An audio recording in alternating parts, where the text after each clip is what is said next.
Sí, Jorgito, gusto verte.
Entierro el proyecto.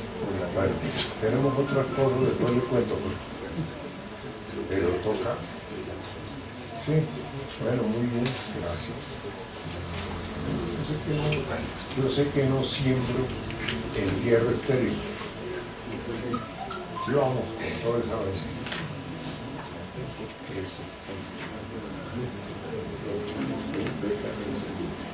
Ahí vamos, pues.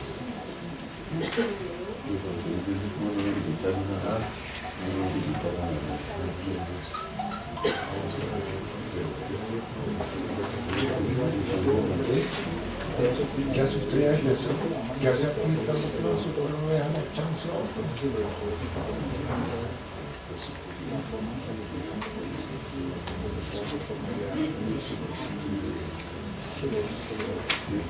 Jesús. ¿Escucha?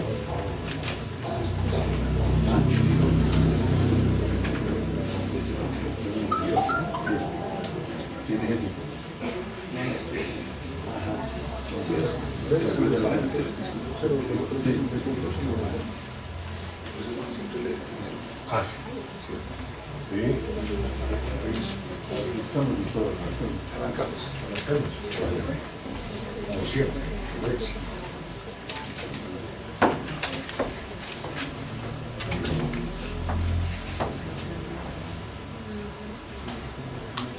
Muy buenas tardes. Primero el doctor Jairo Parra se excusa porque tiene un compromiso académico a esta misma hora en la Universidad Libre, entonces transmito la excusa que él presenta. Vamos a abrir la sesión, la jornada de hoy, y el siguiente es el orden del día. Primero saludo a los asistentes, como lo acabamos de hacer, un saludo para todos. Lectura y aprobación del acta anterior. Tercero, conferencia a cargo del doctor Dagoberto Charri Rivas. El tema, los indicios como medio de prueba. El doctor Dagoberto Charri es abogado de la Universidad Libre, especialista en Derecho Económico de la Universidad de los Andes, en Derecho Administrativo de la Universidad de Externado, magíster en Derecho Penal en la Universidad de Externado, en Derecho Penal y Derecho Constitucional de la Universidad de Salamanca, España. Ha sido juez de la Corte Constitucional, juez del Consejo Superior de la Judicatura, docente de universidades en posgrado, entre ellas la Universidad Libre Católica Sergio Arboleda, entre otras. Cuarto, participación del público, y quinto, clausura después de escuchar las intervenciones. Ese es el orden del día, entonces someto a los miembros del instituto la aprobación. Vamos a leer el acta anterior, acta número 8 del 14 de junio del 2017, siendo las 6 de la tarde del 14 de junio de este año. Se reunieron en la sede del Instituto Colombiano de Derecho Procesal los miembros del mismo, previa convocatoria del presidente doctor Jairo Parra Quijano, y se desarrolló el siguiente orden.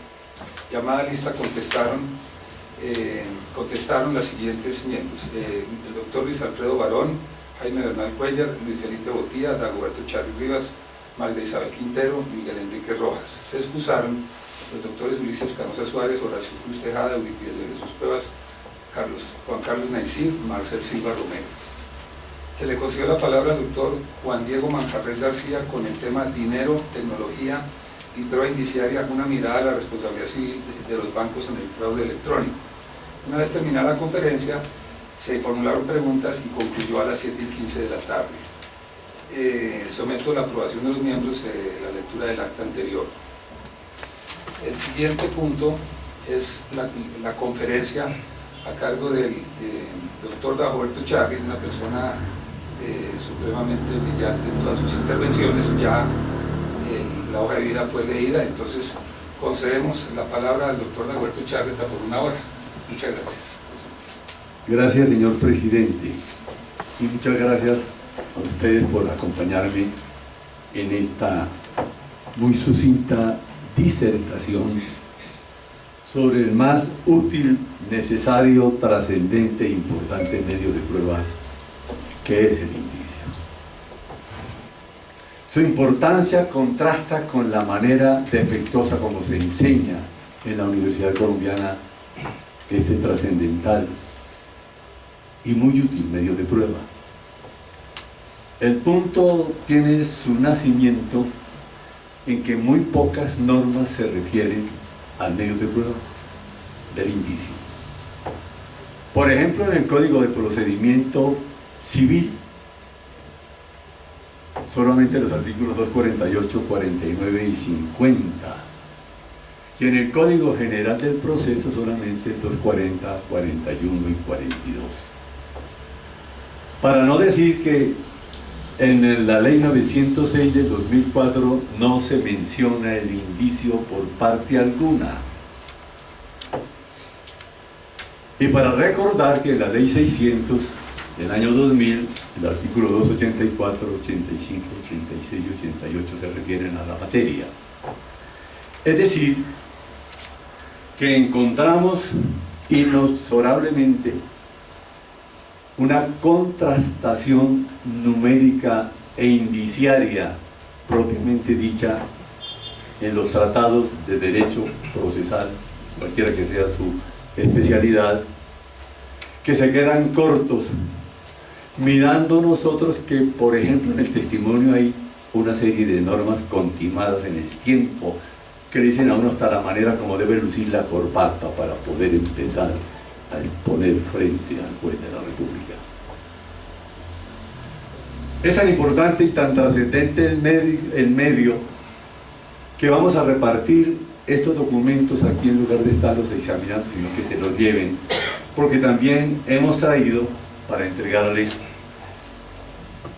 un número de 20 o 30 obras que deben conformar en la biblioteca de ustedes a partir de esta propia noche.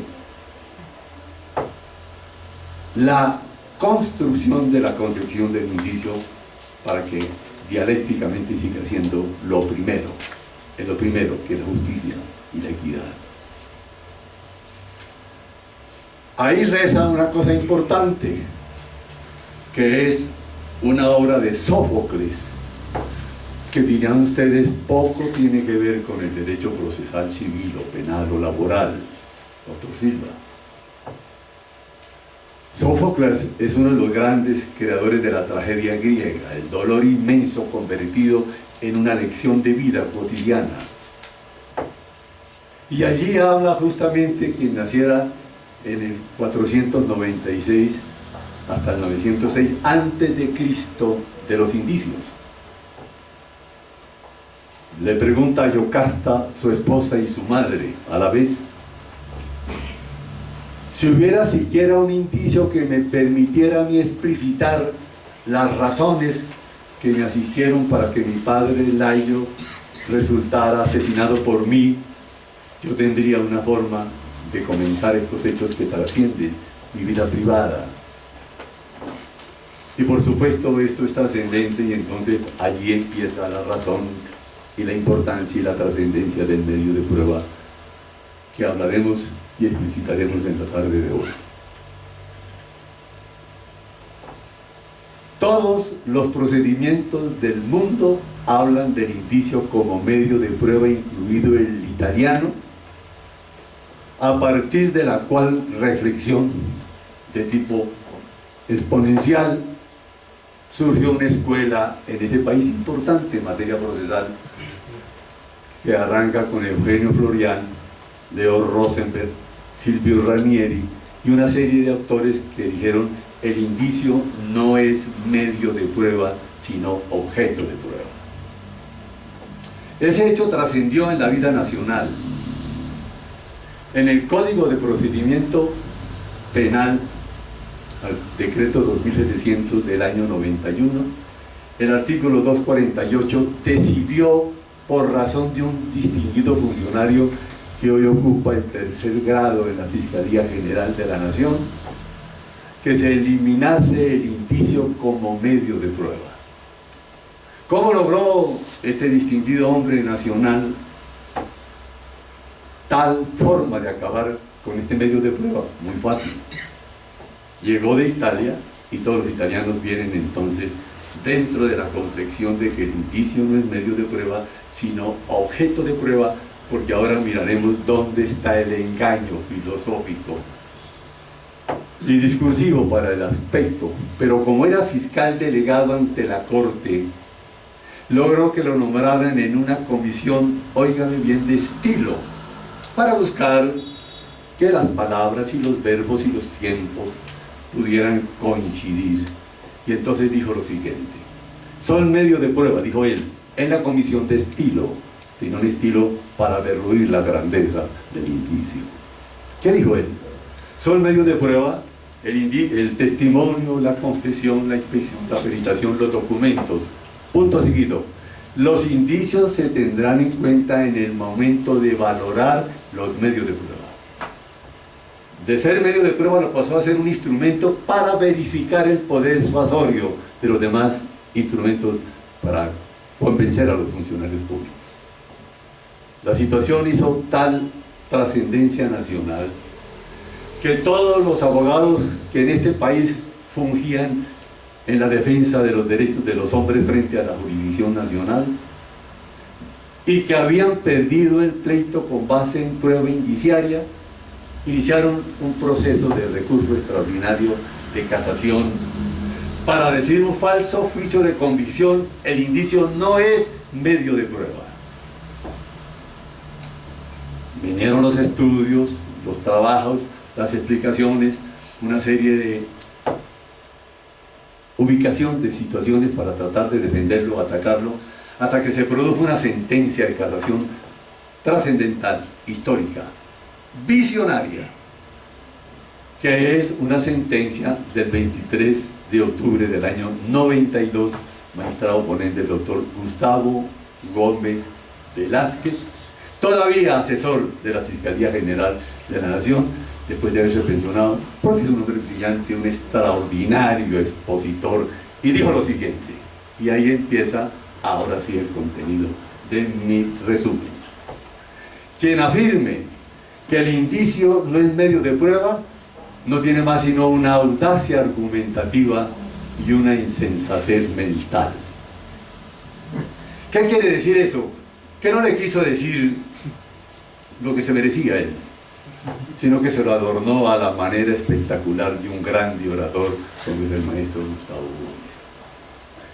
Audacia argumentativa e insensatez mental, nacida la consideración del hecho protuberante de que en todos los códigos se trae las normas pertinentes para el indicio como medio de prueba, primero, y segundo, muchas decisiones de tipo eminentemente provisional se toman en la jurisdicción penal colombiana en los distintos sistemas a partir de indicios graves, 2 indicios graves, dice la norma. Por manera que no era posible, ni aun con la inteligencia y la sapiencia del que venía allende las fronteras, eliminar de un tajo sobre pretexto del estilo y las formas y la concordancia, la grandeza del indicio como medio de convicción. punto 2, ¿cómo hicieron para liquidarlo entonces de la ley 906? Porque en la ley 600, que era el Código de Procedimiento Penal, estaba vigente el indicio, el 284, 85, 86 y 87 como medio de prueba. Pero entonces no aparece en la ley 906 el medio de prueba. Tampoco aparece la confesión, porque quienes estaban redactando tendrían seguramente algunos otros miramientos y firamientos respecto de los medios de convicción. ¿Qué se propone la jurisprudencia que he puesto a consideración de ustedes? En vez de que la lean aquí, la tienen copiada ya. Es mirar cómo a partir de esa ley 906 de 2004, las sentencias sucesiva y reiteradamente fueron afirmando que el indicio seguía vigente y supérstite en la ley 906 del 2004. ¿Cómo se hizo para hacer esa precisión y ese alcance? Muy fácil. Se remitió primero al artículo 275 de la norma penal, que dice objetos materiales de prueba y evidencia física. Y todos son indicios. Indicios de huellas materiales, que son trascendentales en la vida del derecho, cualquiera que sea la rama y la especialización. Si el indicio es una huella, una impronta, óigame bien, un antecedente que queda impreso de las actuaciones de los hombres, no podría haber ninguna conducta que se mantuviera, óigame bien, sin sanción, si este medio de prueba funcionara conforme lo prescriben las normas y la técnica. Esos indicios de huellas materiales que trae la gran división del derecho procesal y la materia probatoria tienen que ver con cosas elementales, como son, primero, los instrumentos con los cuales se delinque o se transforma la realidad nacional.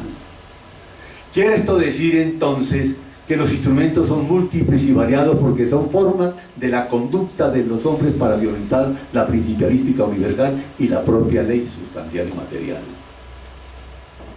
Entonces un instrumento, un arma, cualquiera, el veneno, cualquiera de esas formas son indicios. Dos, objetos abandonados en el lugar de los hechos. Pareciera en principio que estamos hablando solamente del indicio en materia penal, no es cierto. Ahora hablaré de los 38 indicios que en materia civil permiten que el juez del circuito especializado en esta materia declare que la insolvencia de los hombres en este país, artificial y artificiosa, es para eliminar el pago de obligaciones que tienen contraídas, especialmente para burlar a sus cónyuges, a sus esposas, a sus concubinas, a sus queridas, a las que realizan la posibilidad de la transformación del hombre sobre la faz de la tierra. De eso vamos a hablar ahora, porque en todas las áreas del conocimiento brilla con luz propia y se levanta en esto el indicio para meditar las circunstancias que permiten definir los conflictos. Volvamos entonces a los indicios de huellas materiales del 275 del Código de Procedimiento Penal vigente. 2, 3. Los rastros, que no son las huellas. Los rastros es la bota implantada, la bicicleta utilizada, el automotor que pasa por encima de la víctima. Y por supuesto los líquidos, no solamente las lágrimas. El llanto también produce un marcador genético importante. El semen, la sangre, todos son herramientas para determinar si una persona actuó o no en el escenario criminal. Y las huellas dactilares. De 7,5 millones de hombres que habitamos hoy sobre la faz de la tierra, ninguno repite su marcador desde el punto de vista de la huella dactilar. No así con los elementos técnicos, que tienen posibilidades hoy de repetirse los marcadores genéticos por razas, por presencias, por latitudes. tiene que ver también con una cosa importantísima que se llama el modus operandi. Van a ver ustedes de qué manera el abogado puede defender a su cliente y el juez arrimarse al concepto de la equidad si maneja con certeza y con inteligencia toda la teoría de los indicios. Miren esto, que es muy importante. Modus operandi. Las conductas delictuales tienden a especializarse. Uno oye esos de Odebrecht, incluidos los parlamentarios que ingresaron hoy por la puerta falsa al recuerdo de todos los colombianos, y van a encontrar que actúan de la misma manera para los mismos fines, y que los bolsillos transparentes de los colombianos no tendrán posibilidad de hacer ninguna gestión frente a ellos que se apoderan a mansalva y sobre seguros de los dineros nacionales. Miren eso, la manera como se robaron los dineros en la Caja Agraria en el departamento de Nariño, luego en Bogotá, luego en la costa se hacía de la misma manera, con los mismos canales para recibir, óigame bien, todos los calores y las temperaturas indispensables y la luz requerida, y así operaron y se fueron especializando, al punto que, óigame, una persona que comete un delito, por ejemplo, a base de seducción de la palabra, no permitirá nunca que le digan que usó violencia, porque la inteligencia de él está por encima de la palabra, está engañando a base de maniobras, con un discurso que utiliza de manera en que el hombre entrega sus activos y sus amores a través del embrujo de la palabra misma. De manera que es muy importante, pero hay un indicio ahí que les quiero recabar con la mayor atención. Se llama cambio súbito de situación económica. Es decir, que es un indicio apropiado para estas calendas difíciles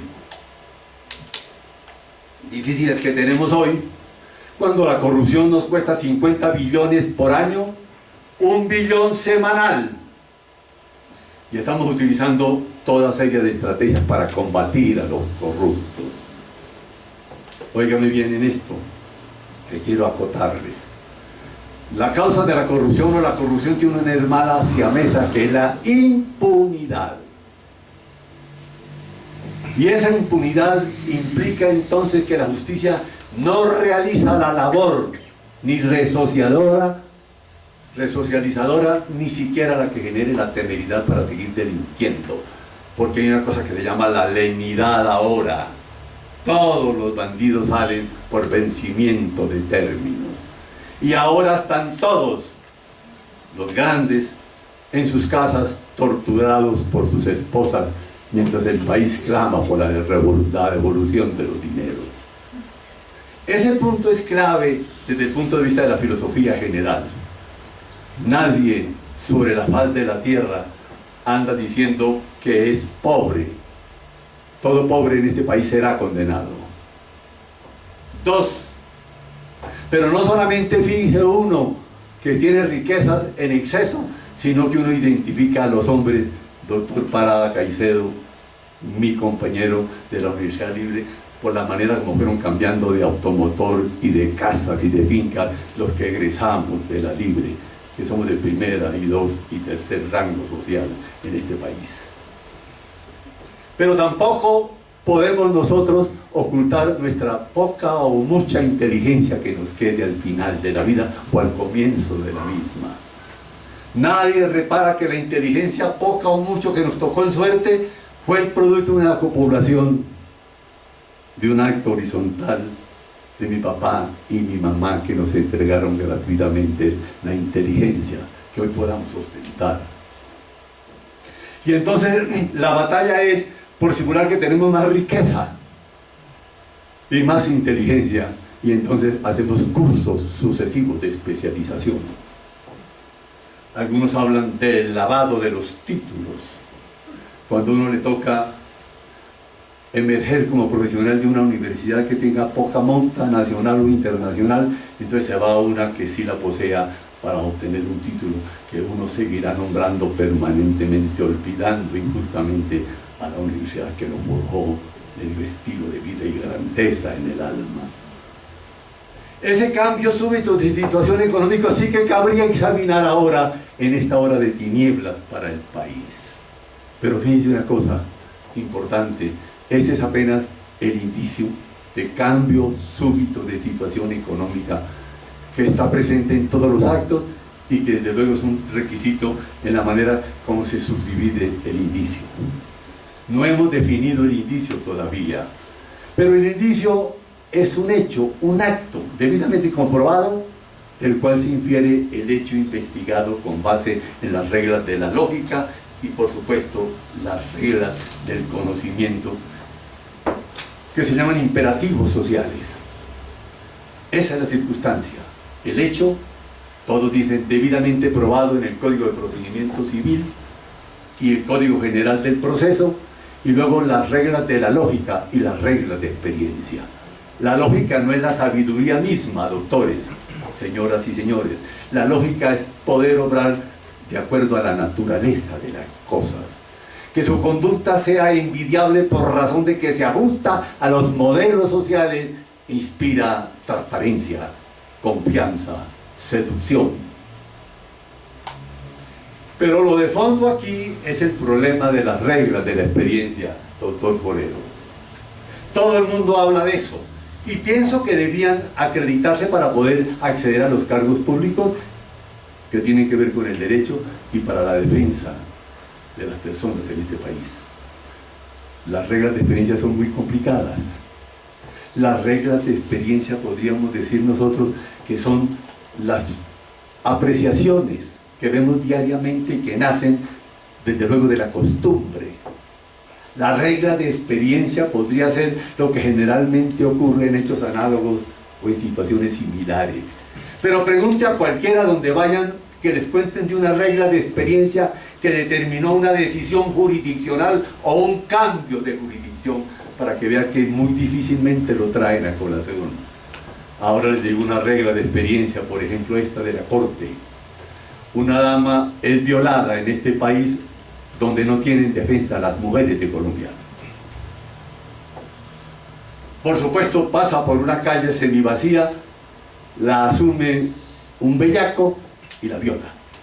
No hay delito más grave sobre la faz de la tierra contra una mujer que una violación. Marcará el resto de su existencia. Pero dos, termina el espectáculo grotesco de la violencia contra la mujer y va y se encuentra con el hombre amado cuya sonrisa destruye el pasado doloroso. Y oiga lo que ocurre, se van y hace el amor.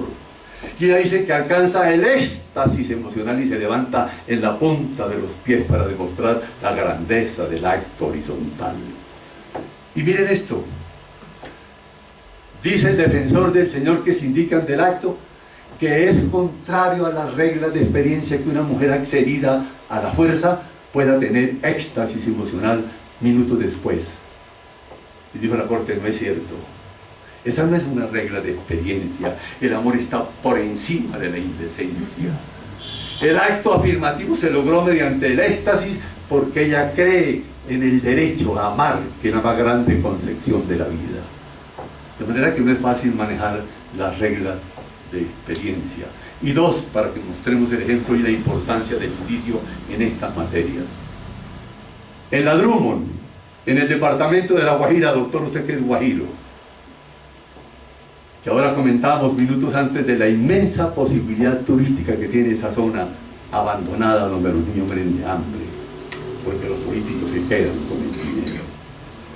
Óigame bien, una volqueta que tiene 80 toneladas, hay que subir en escalera. Viaja una mañana con las 80 toneladas, llueve intensamente y hace un calor terrible. Se produce un accidente, la volqueta se aproxima a un extremo, se vuelca y asesina a unos campesinos que estaban en la madrugada allí yaciendo. Viene la demanda y condenan al señor porque el compañero de él, que era una especie de compañero que lo guiaba y lo horizontaba y que le ayuda, entonces dijo, la explicación que dio el conductor es que vi a lo lejos un carro, me orillé para dejarlo que pasara, se dio la tierra y yo me fui al precipicio. Dijo el que lo acompañaba, no es cierto, yo en la distancia no vi a nadie. Demanda el señor falso juicio de existencia en la demanda de casación. Y entonces dice lo siguiente: no le preguntaron al señor testigo qué se veía a los lados de la volqueta. Y oiga lo que dijo la corte: allí no hay regla de experiencia violada por el juez, porque en esa temperatura, en esa distancia que se daba y con los vidrios cerrados, se hace una película que no deja ver a los lados absolutamente nada.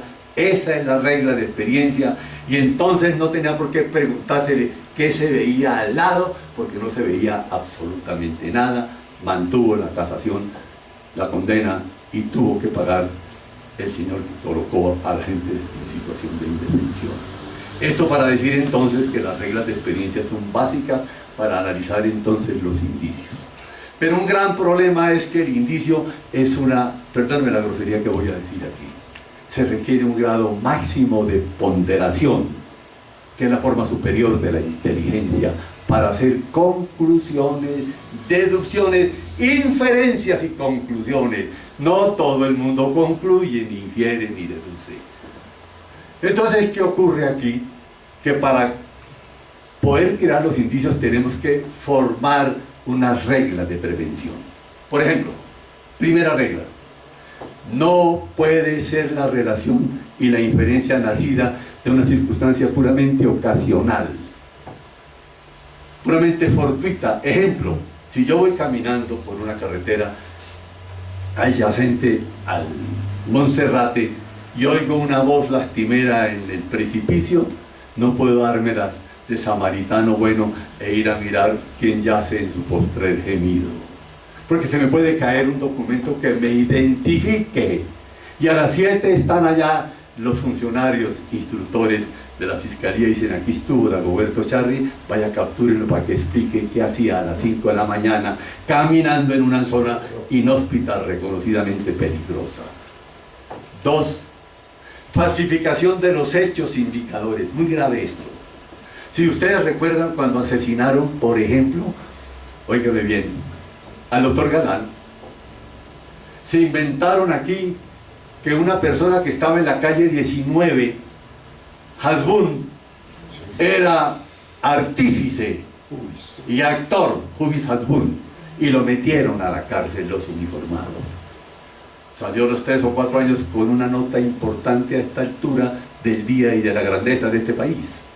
Varias veces lo quisieron sacar por vencimiento de términos y dijo: no salgo, o salgo convertido en un héroe nacional porque he sido llevado a la cárcel injustamente, o no salgo. Y salió y nos tocó pagarle 3.000 millones de pesos por la privación injusta de la libertad. Pero 2, al renglón seguido murió, y entonces nos toca pagarle ahora el dolor extremo a la viuda, que ya no miraba con buenos ojos amorosos al Hasbin o al Hasbun de que estamos hablando. Todo esto para demostrar que se pueden, óigame bien, falsificar los hechos indicadores. Y miren este ejemplo más ordinario. Yo sé que el doctor Parada Caicedo maneja un arma de dotación oficial para cuidar su vida en Mérida, pero que los días de fin de semana se va para la ciudad de Boyacá, y entonces deja el arma, yo entro y la saco y llevo guantes.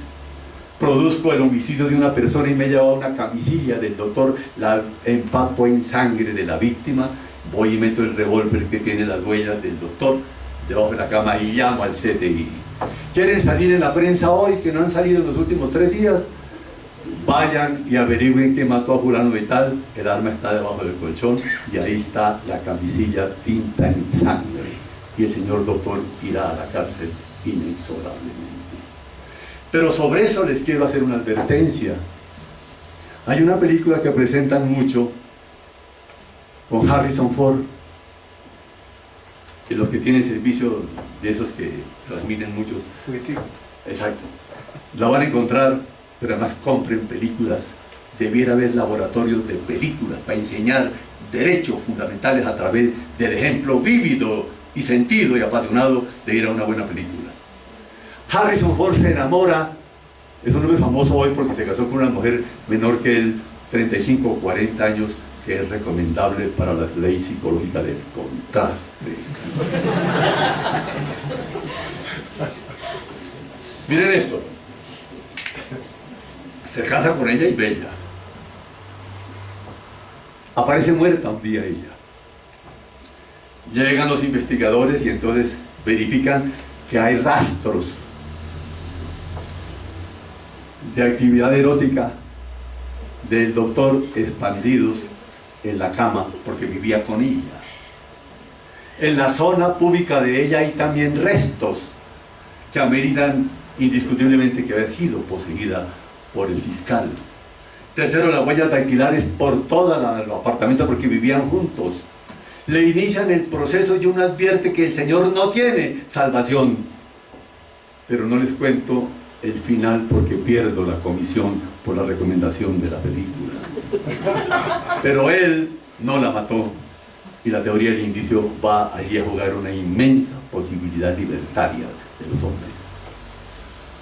Ando diciendo entonces como esta que hay que tomar precauciones para crear los indicios porque otra razón fundamental, doctores. Primera, el indicio es necesaria e inexorablemente prueba indirecta.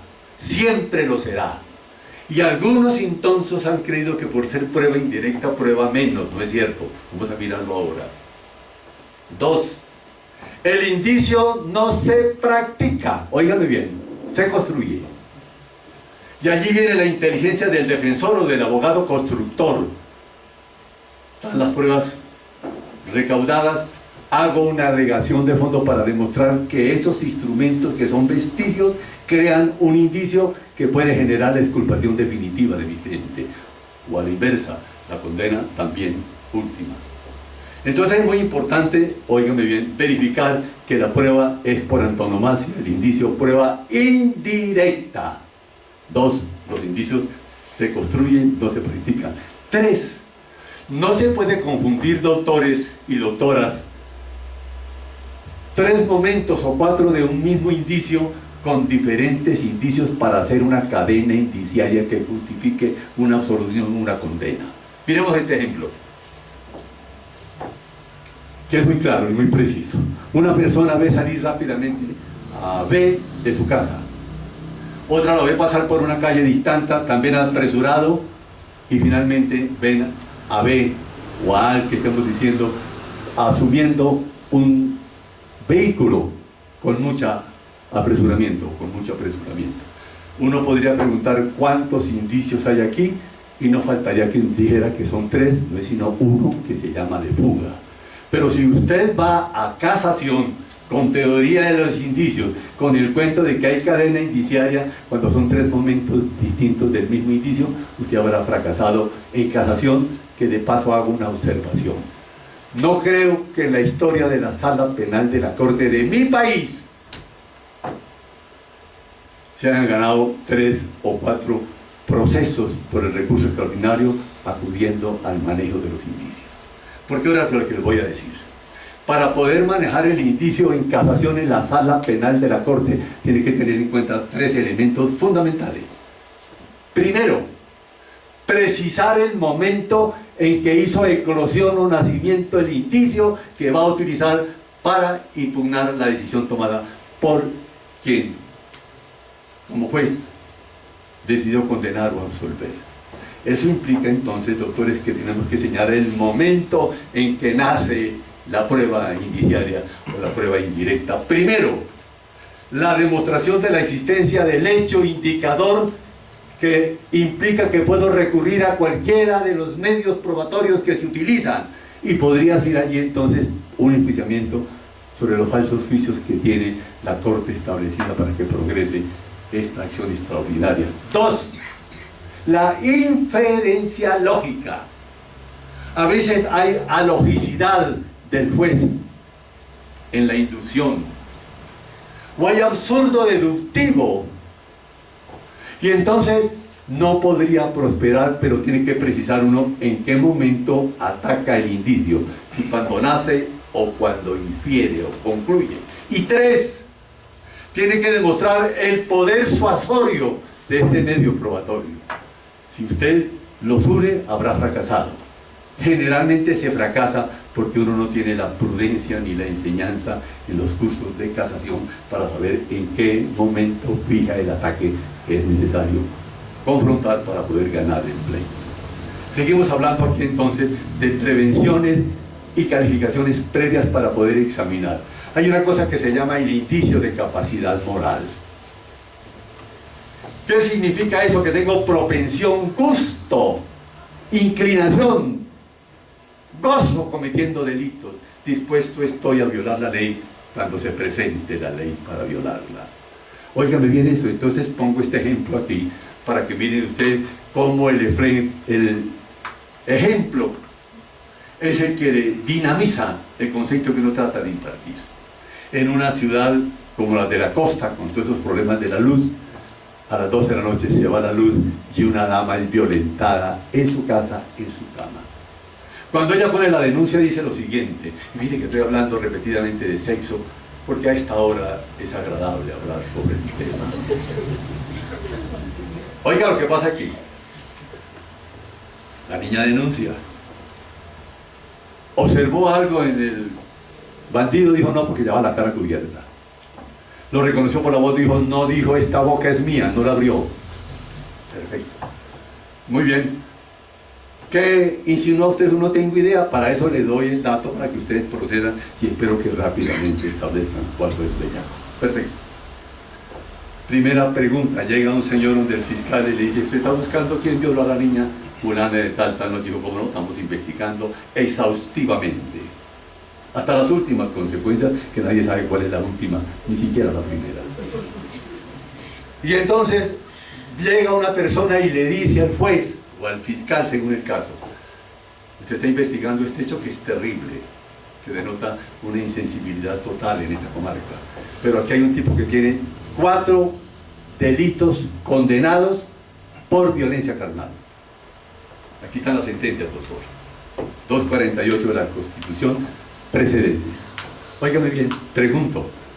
Primero, tiene que investigarse al señor que le encanta violar la dama para no dar serenatas y no entregar regalos. 2, ¿habrá un indicio allí? Que la definición del indicio es un hecho cierto. Aquí están las 4 sentencias. Si ese indicio es grave o es leve, y por consiguiente ameritará medida de aseguramiento. Fíjense ustedes todas las posibilidades que emergen de un tratamiento como este que estamos nosotros aquí hablando. ¿Hay indicio? Hay indicio. 2, hay que investigarlo desde luego. ¿Dónde se encontraba a las 12 de la noche el día en que violaron a la dama? 3, ¿será grave o será leve? Tiene que ser leve porque si fuera grave había peligrosismo. Y ese señor debería estar preso todo el tiempo porque cada vez que en esa región, comarca, municipio o barrio violan a una persona, lo meten a la cárcel. Todo esto para prevenir las circunstancias en el manejo del indicio. A esta altura, déjenme los civilistas de decirles una cosa. No solamente en penal, donde es más obvio el trabajo que se cumple por parte de los expertos investigadores, sino que en civil hay un libro que tienen que, si no lo tienen ya, tienen que mañana ir a buscar o a copiárselo para tenerlo como un trofeo y una victoria de las mujeres en este país. Se llama La prueba de la simulación, de Luis Muñoz Sabaté. Ahí en el librito que les acabo de entregar, ahí está. Son 38 indicios para meritar de manera inequívoca que la persona se insolventa para burlar sus acreedores. Primero, el prestamista, el financiero, avariento angulo, cualquiera de ellos. 2,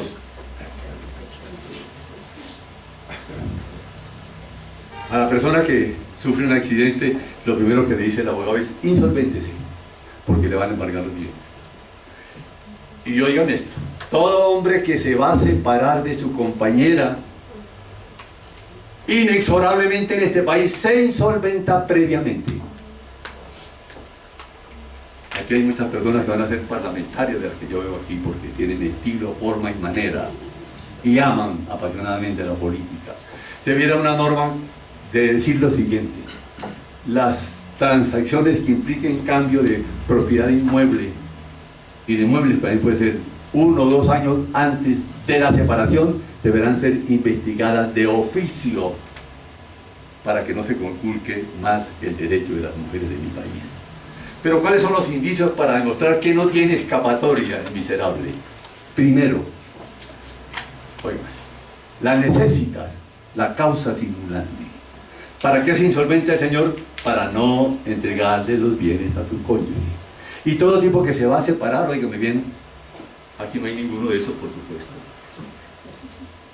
Lo primero que hace es insolventarse, porque la dama preferida a esta altura de la afección exige, óigame bien, antes de la entrega de la cosa, que se haga la tradición. Cuando el señor vaya, ya está totalmente insolventado. Punto 2, ahí hay una escena que todos conocemos. La dama se hinca frente al malvado. Mi vida toda te la dediqué a ti. Y se siente el tic-tac isócrono de llanto cayendo sobre el pavimento o el tablado. Luego ella se rehace, porque las mujeres son formidablemente inteligentes. Y le dice, bueno, pues si se va, se va.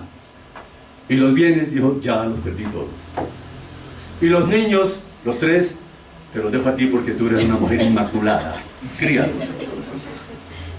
Todo ese papel que estamos viendo aquí para significar que hay una larga enumeración, voy a enumerar 4 o 5 porque avanza la hora. Primero, la afección.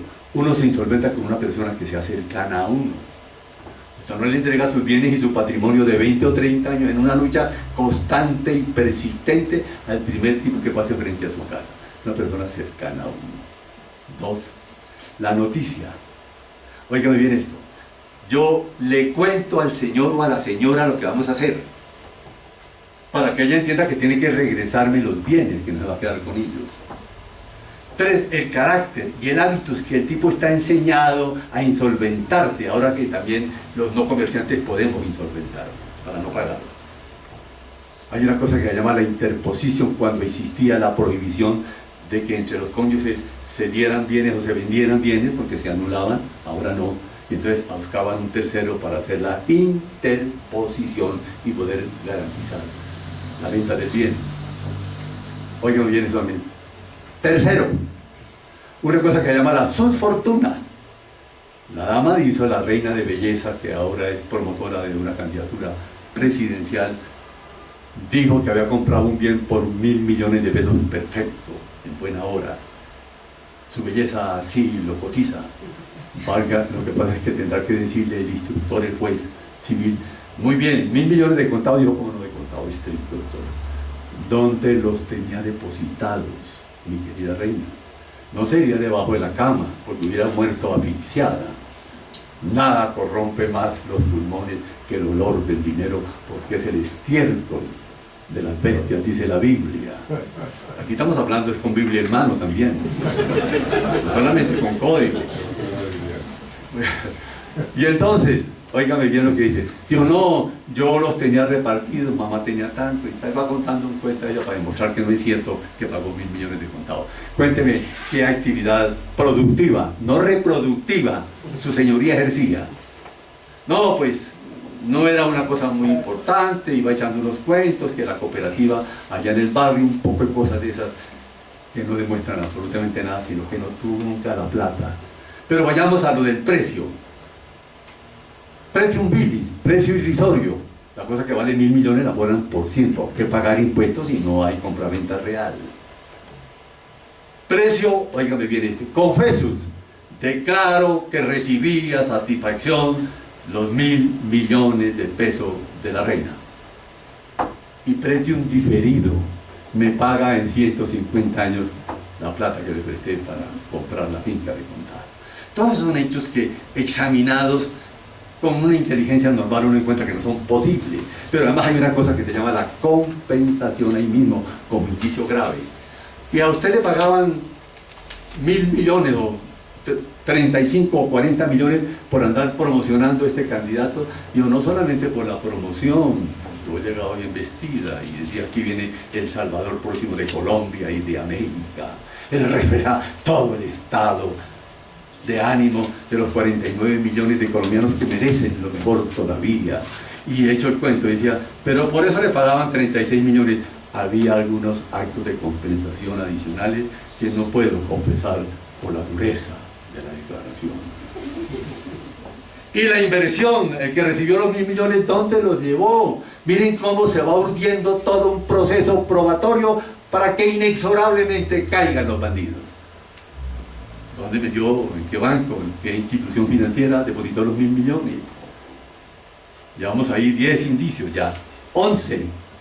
La retencia o posesión. El que compra un bien, lo primero que va es a recibirlo. Se va con su familia, ese día se lleva a su señora, la retrata frente a la portada de entrada de la casona nueva. Y de una vez le cambia el nombre. Antes se llamaba El Último Esfuerzo, pero ahora se vaya Villa Inocencia o Villa María. 2. El tempus y el locus. El lugar es el más distante del pueblo donde vive para que no se sepa. Y el tiempo es el último minuto de las 5 de la tarde, a que el secretario le dijo: lo espero hasta esa hora, porque el lunes paso ya la orden de embargo y secuestro de los bienes. La insidia, indicios que vemos todos los días, porque una cosa que les quiero advertir: en el indicio no hay nada artificial. El indicio es la vida misma elevada a norma. Todo lo que estamos diciendo aquí ocurre, pasa y lo sabemos. El silencio. Del silencio depende el éxito.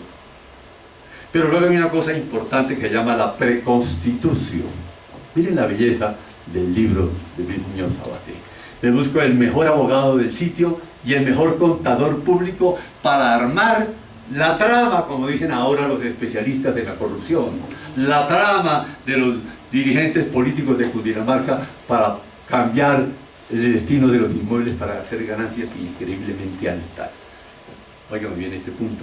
Entonces, para que no quede una sola entija por donde pueda colarse una acción civil de restitución de los bienes, la preconstitución y la provisio, esta es muy buena. Yo siempre debo tomar provisiones.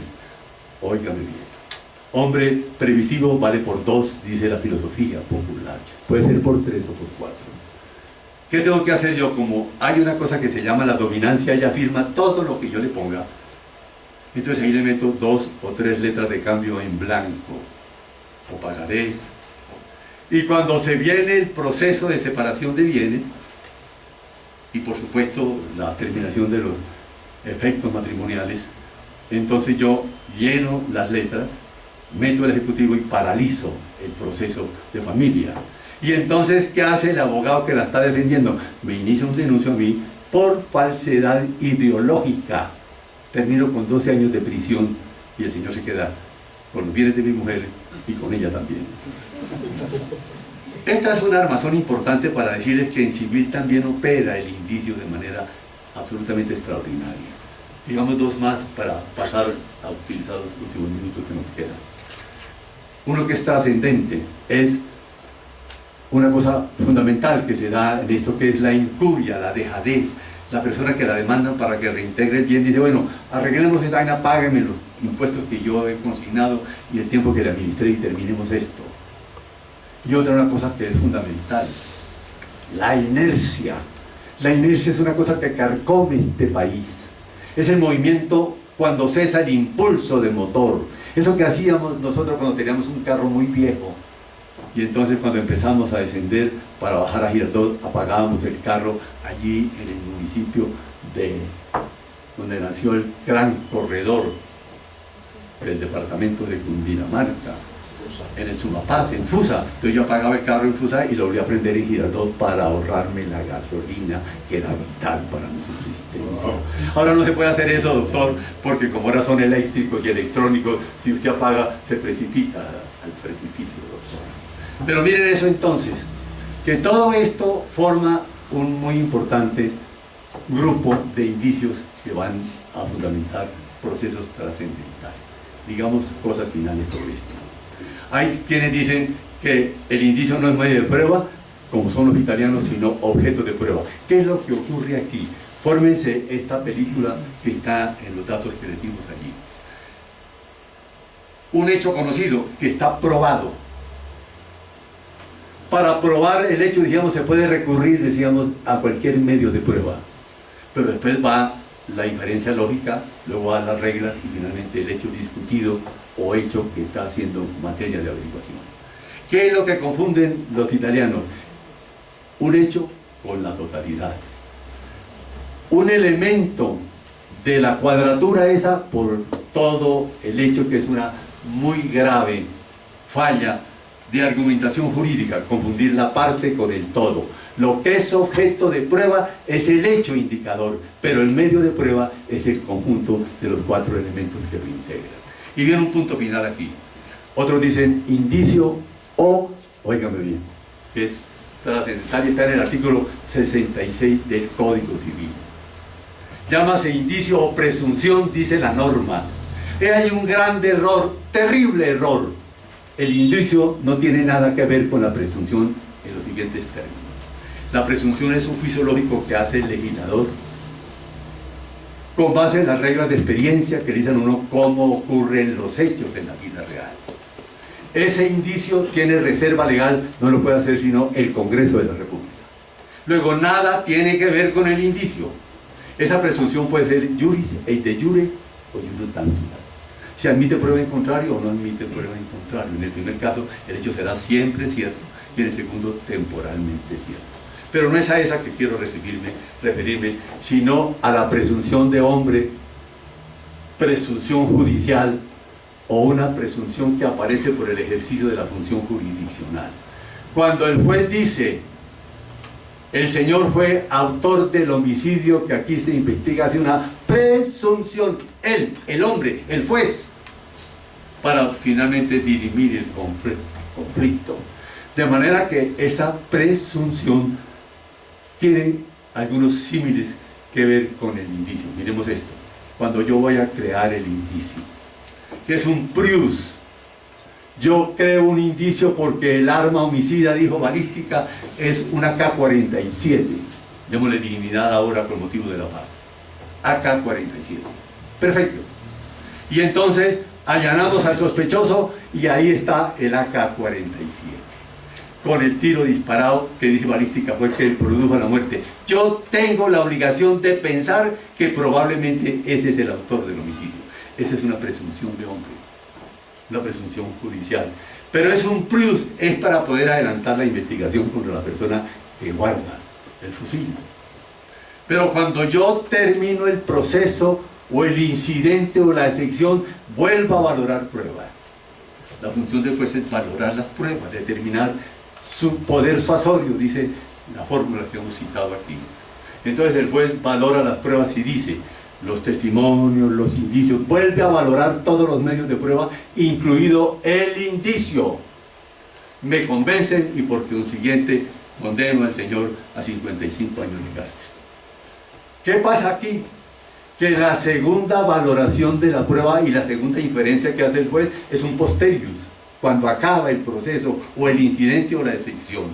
Pero son iguales la que hace el juez en el prius para abrir investigación que la que hace el juez cuando valora las pruebas.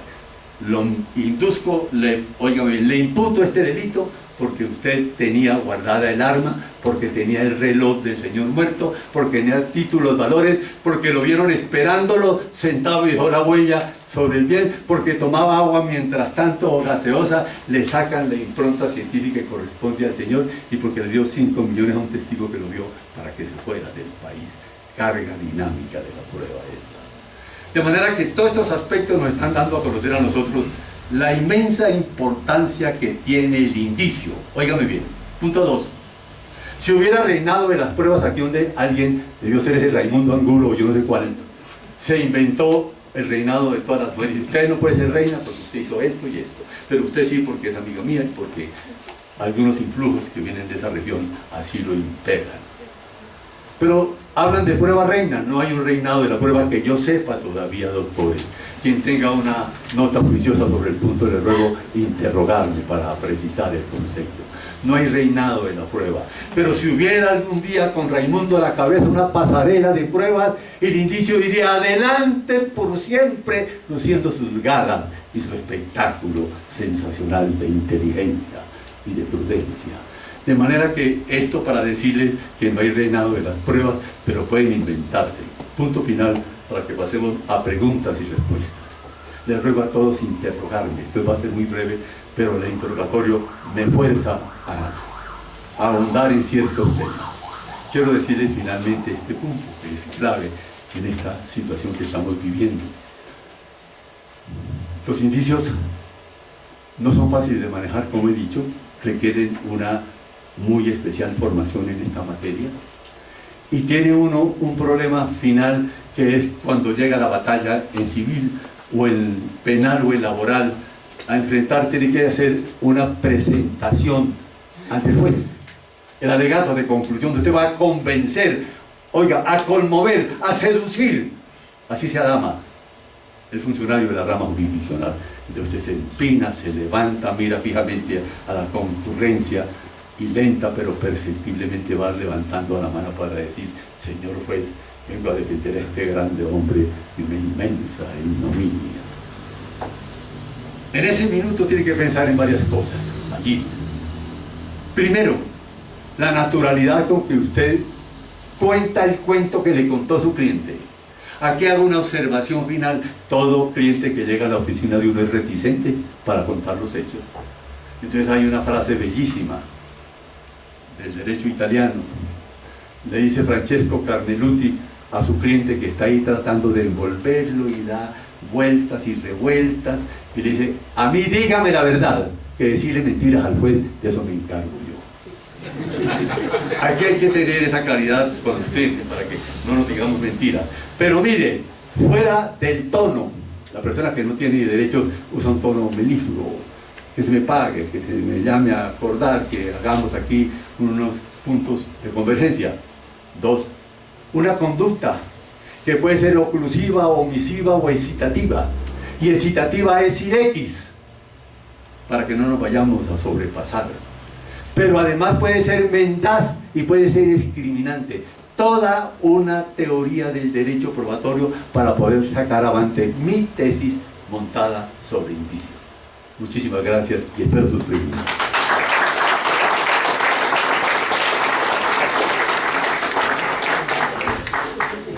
Bueno, a continuación entonces pueden formular preguntas, hacer acotaciones, quien libremente lo desee, con un término breve de unos 3-5 minutos. Entonces, por favor, cada uno se identifica y si tú quieres, al final replicas a todos los que le hayan hecho eso. Buenas noches, doctor Borero, ¿cómo está usted? Muchas gracias. Doctor Dagoberto, un placer estar aquí en nuestra casa, escuchándolo. Jimmy Rojas, de la Universidad Externado de Colombia. De verdad que corrí cantidad para poder estar aquí, porque esta no me la perdía. Muchas gracias. Como siempre, mi maestro ilustrándonos sobre todas estas líderes del litigio, y especialmente hoy en materia de la prueba indiciaria. Estamos de acuerdo que es una prueba. 3 acotaciones muy cortas y de pronto en el fondo una pregunta.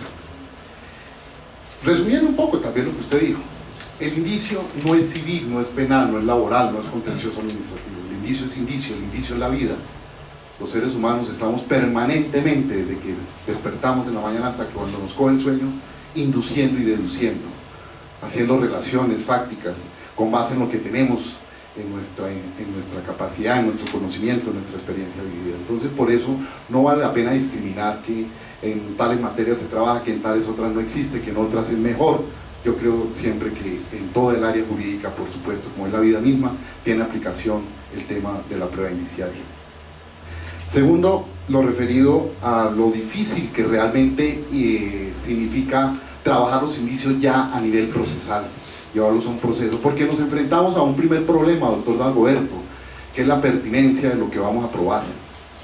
Como usted muy bien lo decía, como prueba indirecta que es, nosotros tenemos que llegar con la prueba del hecho indicador, lo cual en cierta forma puede despistar al juzgador a la hora del decreto de pruebas, porque dice, este abogado viene aquí a probar una simulación y me está demostrando que la persona no tenía plata para comprar. Eso en principio no había pertinencia de la prueba con el resultado, con el hecho indicado.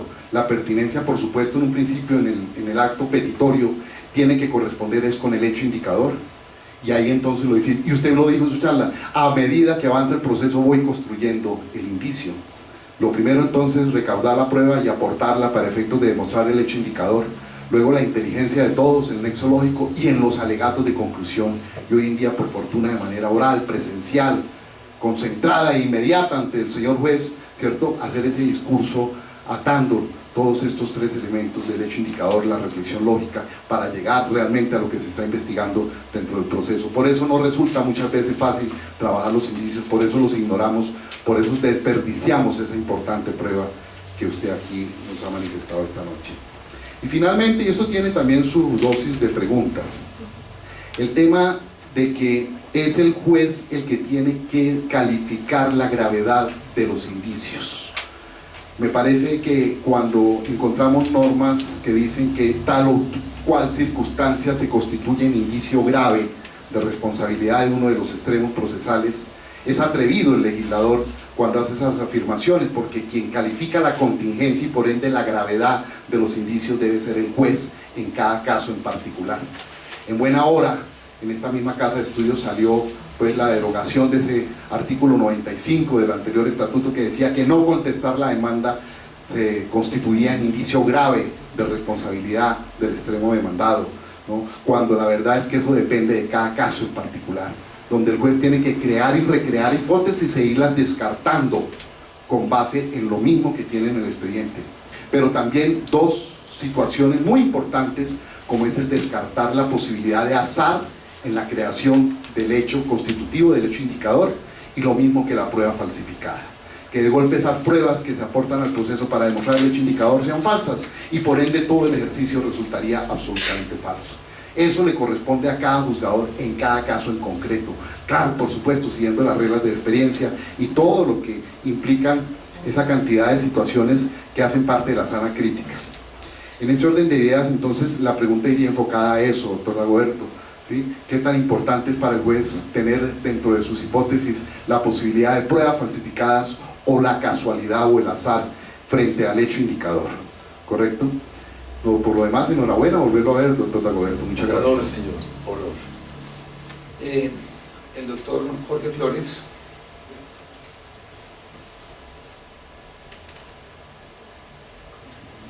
Un saludo muy cordial para el profesor Charri y obviamente manifestarle el agrado de escuchar esa disertación. Mi propósito al hacer uso de la palabra es muy simple, doctor Dagoberto. Uno de los graves problemas que hoy tiene el derecho en nuestro medio, y por supuesto latinoamericano, es el problema del manejo de la conducta de las partes como indicio en el proceso. Yo recuerdo que cuando se estaba redactando las bases para lo que hoy es el Código Modelo para Iberoamérica en materia procesal penal, se discutió bastante sobre ese punto para decir que en el proceso penal era imposible mantener ese criterio. En el Código Modelo para Iberoamérica en materia procesal civil, por el contrario, se dijo la conducta de las partes puede valorarse como indicio. Los códigos actualmente y el Código General mantiene la idea, pero una de las preocupaciones que a mi juicio deben mirarse con una óptica como la que usted ha planteado, y por supuesto pedagógicamente, es mirar cómo transmitir a nivel de universidad el tema, sobre todo cuando en la práctica judicial los procesos se vienen edificando sobre la falsedad, sobre la alteración de la verdad, sobre el engaño. Y esto lógicamente por igual en materia civil como en penal como en laboral. De tal manera que a mí me parece que uno de los graves contrastes que tiene la legislación colombiana es que, partiendo de la Constitución, que parte de la base de la presunción de buena fe y de las conductas de buena fe y el buen comportamiento en materia de lealtad de las partes, sea en la vida práctica todo lo contrario. La prensa diaria, las informaciones noticiosas nos están dando siempre una información de cómo se está haciendo uso burlesco del proceso judicial. Me gustaría mucho escuchar de usted cuál podría ser, a su juicio, una de las formas de decantar este problema hacia el interior de las facultades de Derecho. ¿Quién más desea intervenir? Bueno, doctora, sí. ¿Se identifica su nombre, por favor? Buenas noches, mi nombre es Andrea Rodríguez. Quisiera preguntar al doctor ¿qué diferencia hay entre las reglas de la experiencia y las reglas de la lógica? Gracias. Doctor Marcel. Marcel, sí. Marcel Silva, profesor de la Universidad Nacional. Me encanta la charla, doctor Dagoberto, porque el indicio en penal, yo no sé si, no soy penalista, aunque sí miro todas las cosas que hacen con cuidado. Es muy difícil que se condene a alguien por indicios. En civil fluye más la cosa, ¿no? Pero en laboral sí es el reino del indicio. Esa es la gran diferencia en el manejo de las pruebas, las distancias o las acotaciones que hay entre un área y el otro área. En general, en el derecho social, sin una concepción adecuada del indicio y de las reglas de la experiencia, es muy difícil poder realizar los derechos que quiere el legislador, la Constitución, los convenios internacionales, etc. Una mujer que despiden en estado de embarazo, pues que el empleador llegue a confesar que la despidió por estar en estado de embarazo, imposible. Que haya dejado testigos de que la votó por eso, imposible. Que haya dejado algún documento, imposible, tampoco procede el peritazo. Y por eso se establece el indicio, ya está la estabilidad reforzada, que es producto del manejo del indicio. Se establece el indicio de que la votaron por estar en el estado de embarazo. Otro tanto frente a, por ejemplo, el servicio militar, otro tanto frente a cuando la gente se enferma, etc. Simplemente quería agregarle lo siguiente: en el área del derecho social a nivel internacional, en la actualidad estamos luchando, y ya en algunos países se ha logrado, por el indicio del acceso a la efectividad de la justicia. Es decir, que si un trabajador pone una denuncia, que es muy difícil contra el empleador porque lo va a votar, o si lo llega a demandar, también es muy difícil durante la relación laboral, pero si lo llegan a demandar, entonces llega a demandar y lo despiden dentro de los 6 meses siguientes, se entiende que el despido se dio fue por el acceso efectivo a la administración de justicia. Entonces, esta charla que usted está dando ha sido maravillosa, y en ese sentido quiero insistir en que entre nosotros los jueces tienen que dar un salto en el manejo del indicio, porque nosotros nos basamos más en las pruebas llamadas indirectas que en las pruebas directas. Felicitaciones, doctor Chávez. Una última intervención. Buenas noches, doctor Charri, buenas noches, doctor Forero. Mi nombre es Gabriel Ramírez, estudiante de la Universidad Libre, y el tema de los indicios es muy complicado. Realmente yo he tratado de investigar un poco a través de diferentes autores, y se ha visto la unión de las reglas de experiencia, las reglas de la lógica y el indicio, pero en sí no he podido encontrar una fuente bibliográfica que realmente me acerquen o me ilusiona a qué camino está llevando, digamos, las altas cortes sobre este tema. Entonces me gustaría si usted me puede hacer el favor de recomendarme una fuente bibliográfica para el tema. Gracias. Bueno, entonces a continuación el doctor Dagoberto se va a referir a todas las intervenciones para que lo consideres.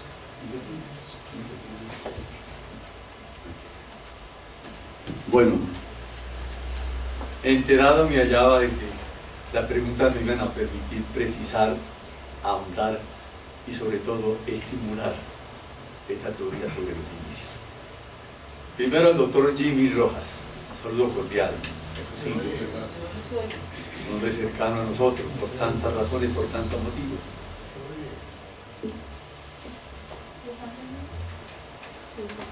Entonces, su pregunta es trascendente y hace relación a una primera gran división de los indicios entre graves y contingentes.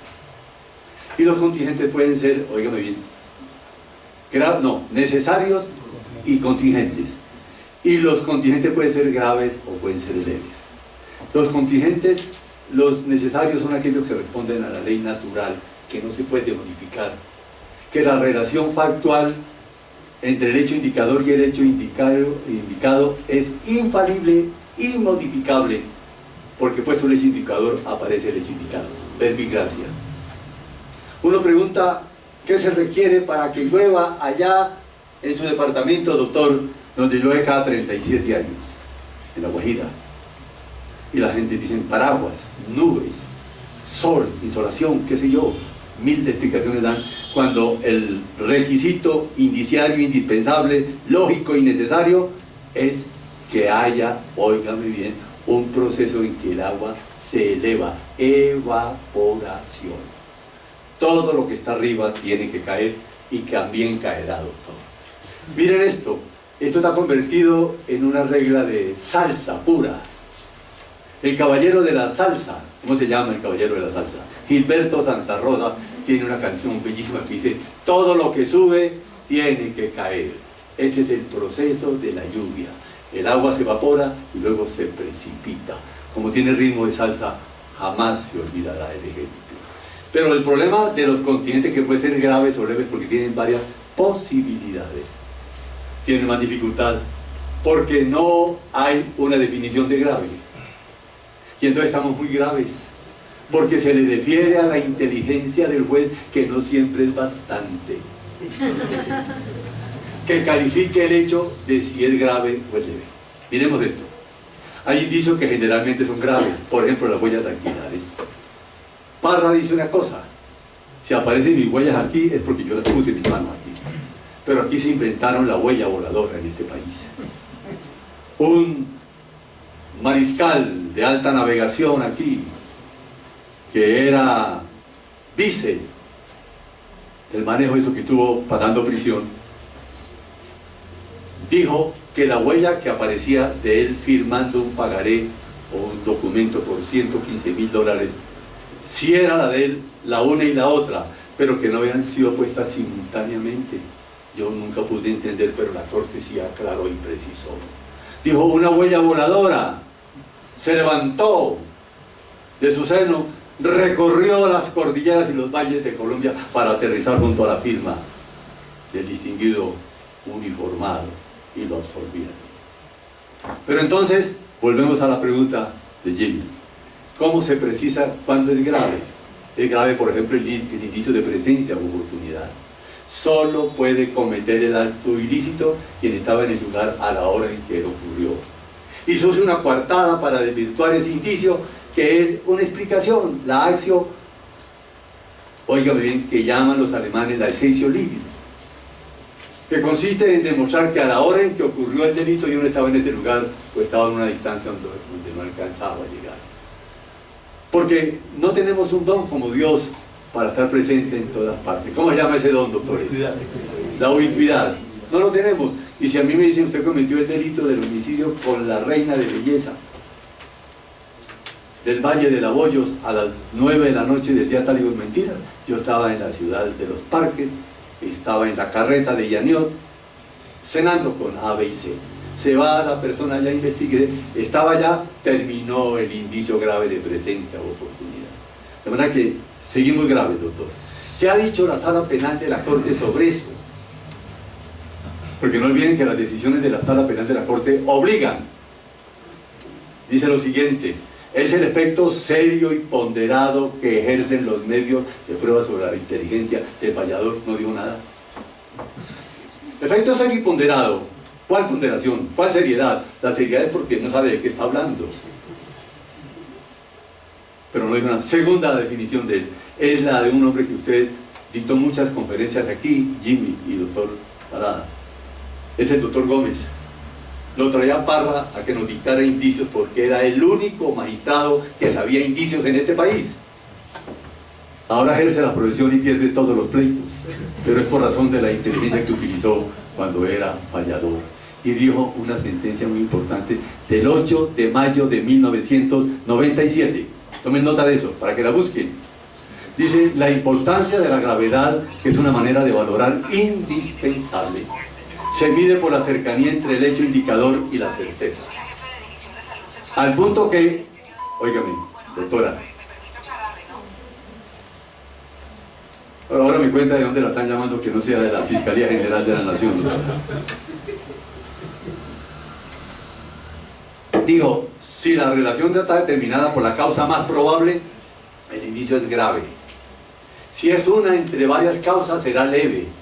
Y podríamos utilizar el de levísimo si es apenas una mera posibilidad, y no digo nada. Entonces seguimos muy graves porque se le defiere al juez la calificación, y ese es el problema del indicio, doctor. Que la persona que va a decir que es grave o leve o levísima, según el caso, no maneja la teoría del indicio, sino que un funcionario de él le redacta el documento y la persona lo firma.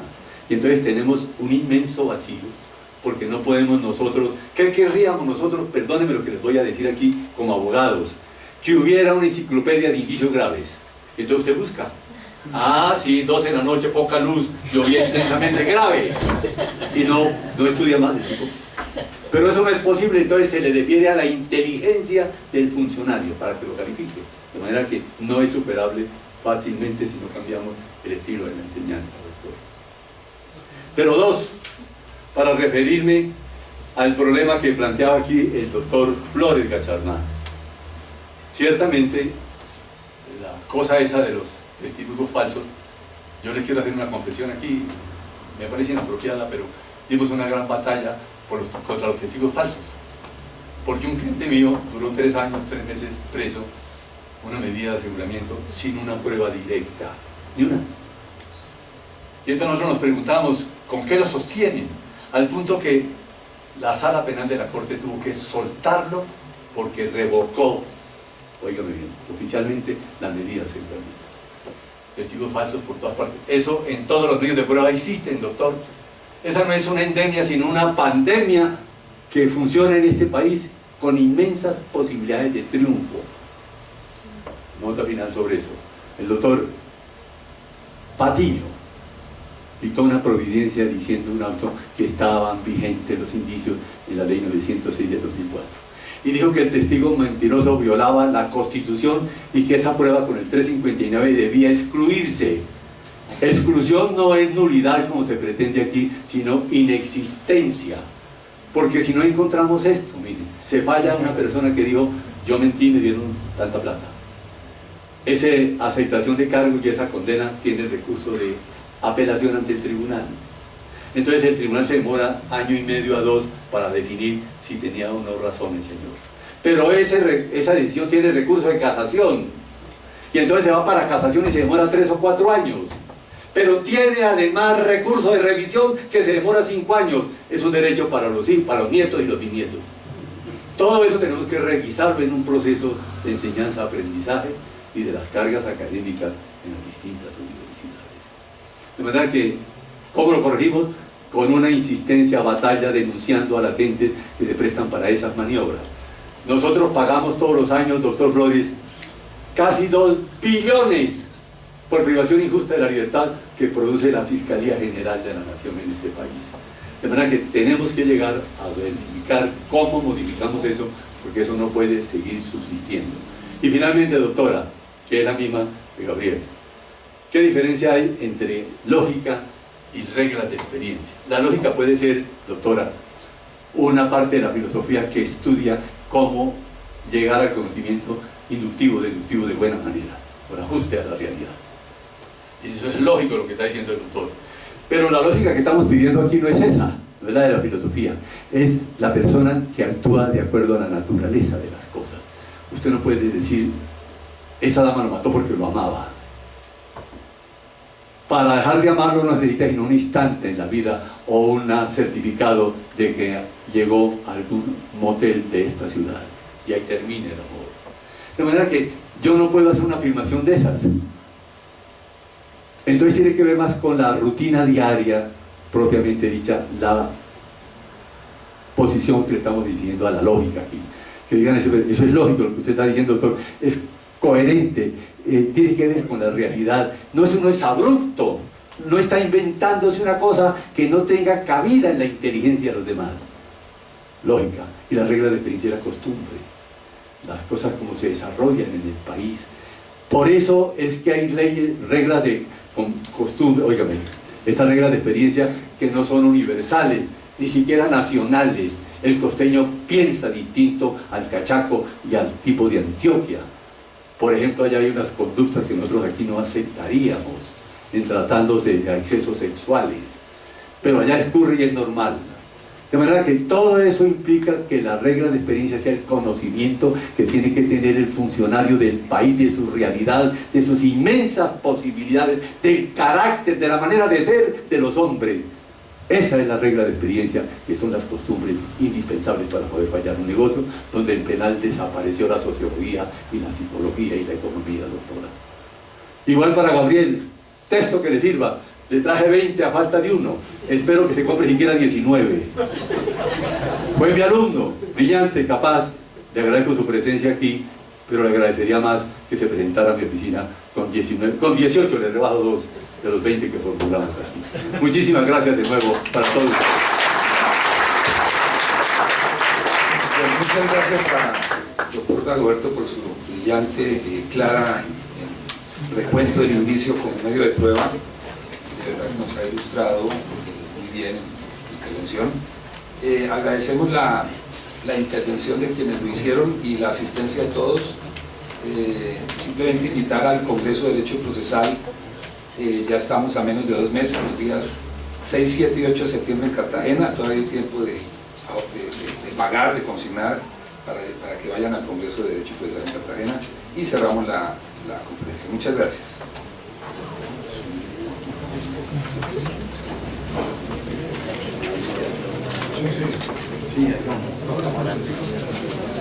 Y queda aquí la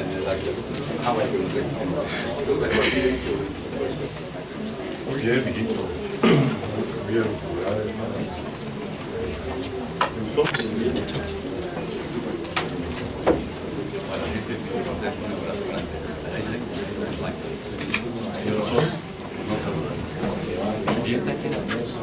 no lo debemos, pero sí que hacerlo esta semana, ahorita la semana pasada.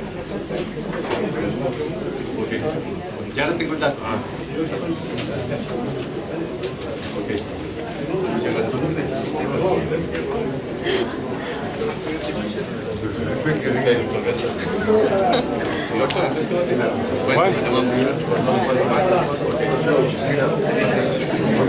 vaya a ser. Muchas gracias por venir.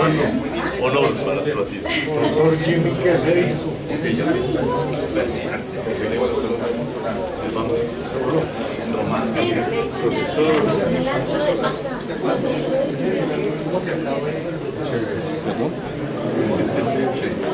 Doctora. Doctor Barragán, venga acá. Éxito, Doctor Dagoberto,